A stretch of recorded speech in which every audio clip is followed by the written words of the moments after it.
Ndabaramukije bene data nkunda amahoro y'umwami wacu Yesu Kristo abane namwe mwese aho muherereye ku isi yose.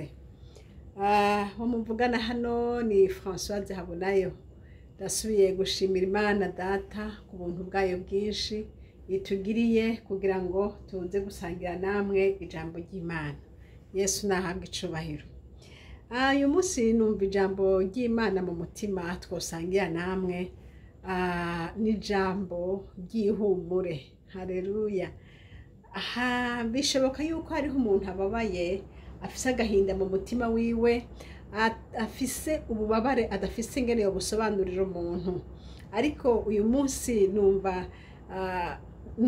Imana yashize ijambo mu mutima ryo kubwira umuntu ababaye ngo humura. Haleluya. Iryo jambo turabe mu gitabo hariya mu gitabo ca Mika,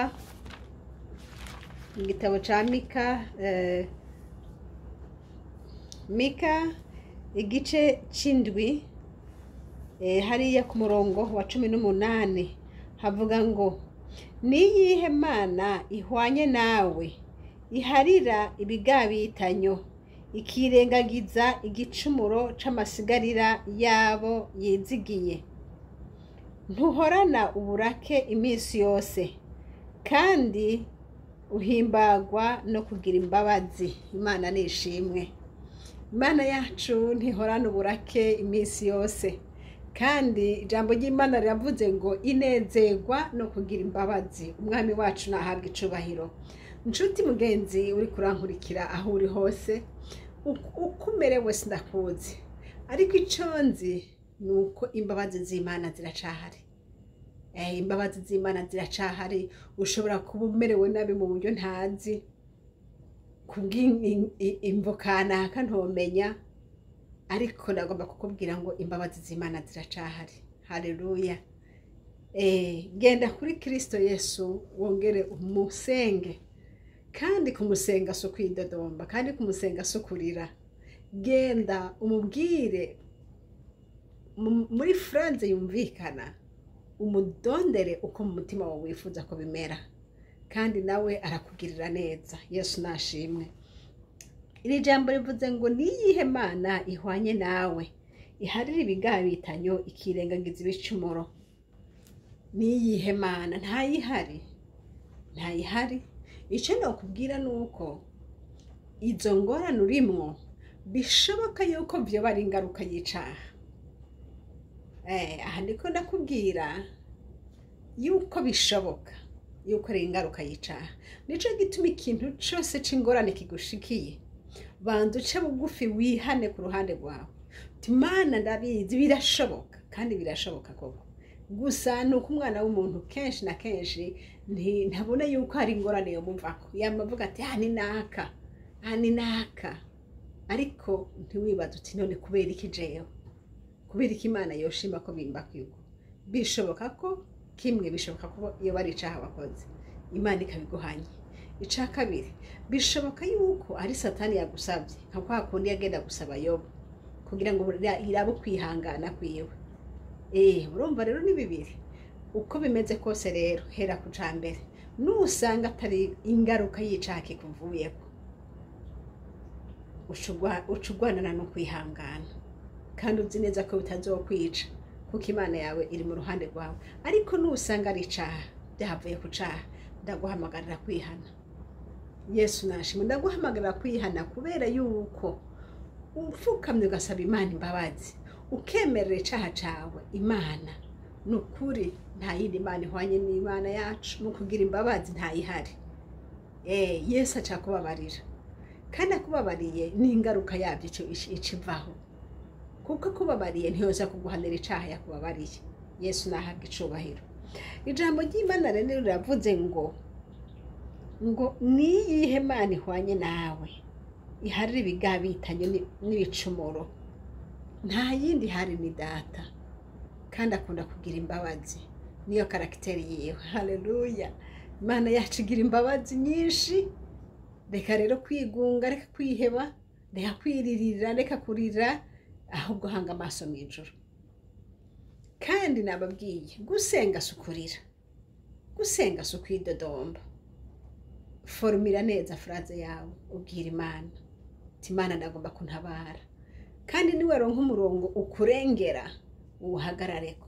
Hari igihe umuntu ushika mu bibazo ukabura umurongo wo kurengera, mugabo upfuma wibuka wa wundi uti Imana ndazi kuri Imana igira imbabazi nyinshi. Haleluya. Uti Imana ndabizi kuko uri Imana y'urukundo. None kuri Imana y'urukundo undengere, ungirire imbabazi, kandi Imana irabikugirira. Yesu nahabwa icubahiro. Turahavye hariya ku murongo wa 3 muri Nahumu igice ca mbere. Nahumu nawe kare twasomye muri Mika igice c'indwi ku murongo w'18. Ubu naho tugende muri Nahumu igice ca mbere ku murongo wa 3. Tudusome mu izina rya Yesu. Aravuga ngo Uhoraho ateba kuraka kandi afise ububasha bwinshi, ntatsindanishiriza na gatoya abo gutsindwa. Yesu we, ngo Uhoraho ngo afise agira imbabazi nyinshi, ngo Uhoraho ateba kuraka kandi afise ububasha bwinshi.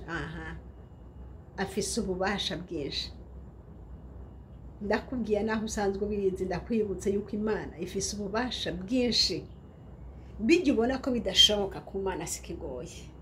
Uwo musozi ubona ko ari munini cyane bikunaniye kurengera, ku Mana sikigoye. Imana irashaka kuwusenyura mu kanya isasi, kuko yo irategeka ibintu, ivuga ijambo rimwe gusa byose bikumvira, nta kitomwumvira avuze. Imana ishimwe. Afise ububasha bwinshi kandi ngo ntatsindanishiriza ubu gutsindwa. Wumvise? Ni ukuvuga ngo Imana iciza igororotse. Imana iciza igororotse. Ukabona ufise urubanza, urushire mu Imana. Imana izogucira icanzu, Imana izokurengera, ngo ntatsindanishiriza uwo gutsindwa. Ni ukuvuga iki? Ngo Imana mu buryo bwose Imana ni correct. Imana ntijya rushwa. Oya, Imana ntijya rushwa, Imana iragororoka. Nico gituma nababwiye nti icambere umuntu akora ca bugufi imbere y'Imana, usaba Imana imbabazi. Niba bikuvuyeko data wihanye aca kubabarira. Imana ishimwe. Hariya ku murongo w'indwi Nahumu igice ca mbere ku murongo w'indwi naho haravuga ngo Uhoraho ni mwiza, n'ubuhungiro bwo ku munsi w'amagorwa, kandi arazi abamwizigira. Haleluya. Imana n'ubuhungiro. Imana Uhoraho ni mwiza cane, n'ubuhungiro bwo ku munsi w'amagorwa. Ntugire ubwoba ufise Imana. Abana b'abantu iyo umuntu afise ingorane baramwigirwayo, bakamutinya, ntibegera ahari. Wamwegera akabanga ngo ujya nawe wagira mbarire vya bindi, ngo ujya nawe ngo ujya nawe. Ariko data yaratwihamagariye, aravuga ati n'ubuhungiro niwe wo guhungirako igihe ufise ibikugoye. Ja kwa Yesu mubwire, umaze kumubarira kandi ucutekereza, umurindire. Haleluya. Yesu aragomba ko tumurindira. Murindira akore. Wamubwiye reka gusubira kurira, wamubwiye reka kwiganyira, wamubwiye reka gusuhuza umutima, kuko data aravyumva kandi yabibonye. Imana ishimwe. Ngo niwe buhungiro bwo ku munsi w'amagorwa, ngo kandi arazi abamwizigira. Rero nshuti yanje, aho uri hose ndakuremesheje, ndakubwira nti reka kurira. Uhoraho Imana azi ibyo bikubabaje. Uhoraho Imana abona ibyo byose, akabona intango n'iherezo ryabyo. Icyo bikoze wewe nk'umuntu w'Imana, hagarara nk'umuntu w'Imana, umenye uti nta joro ridaca kandi nta mvura idahita. Icatanguye cyose gifise n'iherezo ryacu. Rero komera, tegereza Imana. Umuntu wese afise uwo yirukira. kenshi na kenshi abana iyo bagize ikibazo biruka batabaza mama umugore nawe usanga umwanya wose ahamagara yo sheri ngwino ntabare yo nico yoba yishoborera ukamenga ngo sheri wiwe wabishobora ariko ni wa mutima nyene w'urukundo canke wo kwizigira kuba ufise hariho umuntu ufise uvuga uti uyu arabishoborera. Ariko Imana ivuze ngo iki ngo irazi abamwizigira, nawe wizigiye nde kuri iyo ngorane yawe? wizigiye nde? Si Imana? Yereke byose rero, kandi weretse ubiyeretse ko ariyo rero ntukamere nk'abapagani babwiye itumva, wayibariye bahushima uti ndagushima Mana, ndagushima Mana, ndagushima ko nabikubwiye, ndagushima ko birengana, ndagushima. Uhagarare udatsindwa. Satani niyanza kukubwira ngo yongo hengo karabaye, cumubwira uti Satani ntabo basho mfise ko, uti nabibwiye umwami wanje, uti ari au contrôle. Haleluya, uzomutsinze. Kuko Satani wewe aza yongorera akakubwira ngo biracitse, ngo karabaye, ngo mbega urajahe. Mubwire uti Satani ntabanga dufitaniye nawe, niyakongorera nawe umubwire uti mw'izina rya Yesu uratsinzwe. Haleluya. Jewe kenshi nk'igihe hari igihe numva umenga ndabona yuko hariho danje, nsengera mu mutima, nsengera mu mutima. Ubonye nyene Satani yaje yafoye mu mutima ugahora ukugara umunwa, ariko umutima uri kuravuga uti mw'izina rya Yesu, uti mvako Satani mw'izina rya Yesu, tsindwa Satani mw'izina rya Yesu, waranesheje. Uri kurasenga mu mutima, ubu uri kurazitirira umutima wawe kugira ngo umutima wawe ntuhavure megwa. Haleluya. Nico gituma kubera wagumye usenga, bya bibomborana bikabomborana biza guhera, wewe wumva mu mutima ari indirimbo, kuko ntiwakundiye ko Satani aza kwimba mu mutima wawe. Haleluya. Bene data, tugwana tunesha. Uwo tugwana umwasi wacu ni Satani, so wundi muntu numwe. So wundi muntu. Uwo tugwana ni Satani. Ibikubabaje rero ntuhave ushira umutima kuri naka ngo ni naka.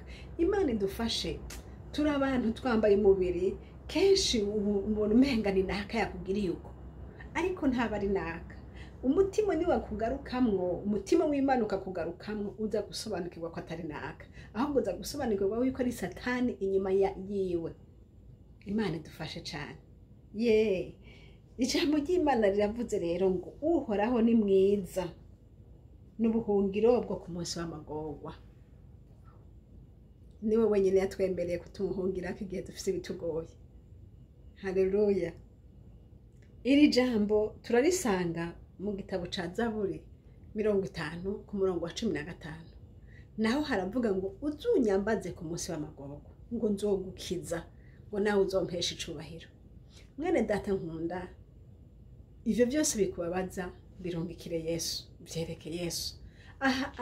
Ndahamagarira abantu bose gusenga no kwambara inkomezi, kubera yuko umuntu adasenga ibya bindi byose biraza bikamukubita bigaca bimuryamika hasi bikamusiribanga, ugasanga umuntu yarafutanye.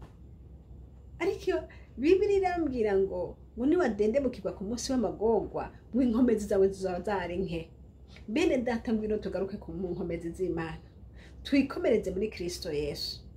Ni gute wikomereza muri Kristo Yesu? Soma ijambo ry'Imana hanyuma usenge. Vya bindi byakugora, bimwe biriko biragusogereza, nibyakunanira gusenga, fumubiformira ubishire ku rukaratasi. Mwami Yesu, ehera iki kimeze uko.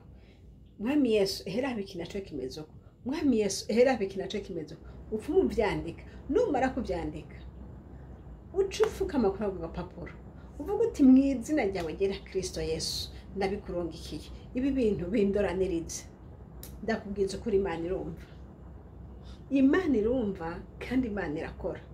Kubera yuko Imana twabonye ngo ifise ubushobozi bwinshi, nta na kimito n'igiki kinanira.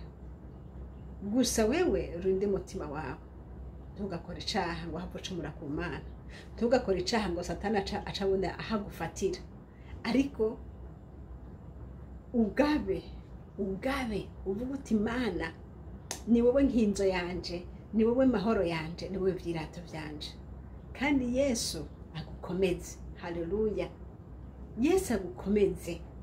Ico ndiko ndavuga, ibihuhuta ntibizobura kuza, ariko ico nsabye ntiwemere ko bikwinjiramwo.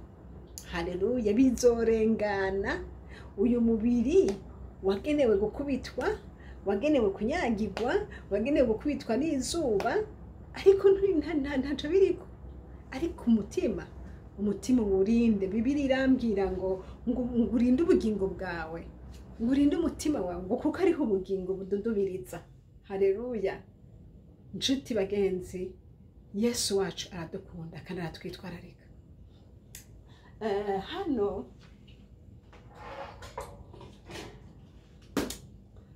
murabona iki kintu mfise, iyi kintu abakizi murakizi, nico bambara igihe bariko baratwara moto. Ico bacambarira niki kugira ngo giproteje umutwe ntihagire ishuba. Aha nanje ndocambara, bravo.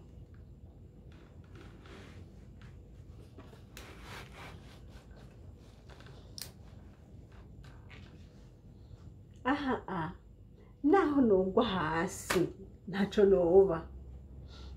Ico ngomba kuvuga niki, Satani azokubita, akubita nawe wikubita ubwawe wibome, ariko ni waba uri muri Kristo Yesu, Kristo Yesu akaba ingome yawe, nta na kimwe uzoba.